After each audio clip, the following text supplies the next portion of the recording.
আমার লাইফ নিয়ে আমি বড্ড চিন্তিত গালিব। রাত কেটে ভোর আসে, ভোর কেটে রাত আসে, শুক্র গড়িয়ে শনিও চলে আসছে, দেখতে দেখতে 26 কেটে 27ও চলে আসছে, কিন্তু আমার জীবনটা সেই এক জায়গায় থেমে আছে। কখনো ঘুমাচ্ছি, কখনো উঠছি, কখনো সকালের খাবার রাত্রে খাচ্ছি, কখনো রাতের খাবার সকালে। নিজের কোনো হিসাব নাই। মাথার মধ্যে দিন রাত শুধু একটাই চিন্তা চক্কর দেয়, কিভাবে ফ্যামিলির মুখে হাসি ফুটাবো। কানে আজানের শব্দ ঠিকই ভেতরে ঢুকছে, মনটাও চাই সেজদায় গিয়ে শান্ত হই, কিন্তু মাথার উপর চেপে বসা কঠিন দুশ্চিন্তায় পা দুটো যেন থমকে যায়। বাস্তবতা বড্ড কঠিন ভাই।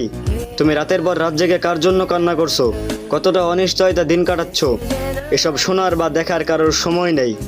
দিন শেষে দুনিয়া শুধু দেখবে তুমি প্রতিষ্ঠিত হতে পারলে কিনা, বাবা মার মুখে হাসি ফুটাতে পারলে কিনা, পরিবারের মুখে হাসি ফুটাতে পারছো কিনা।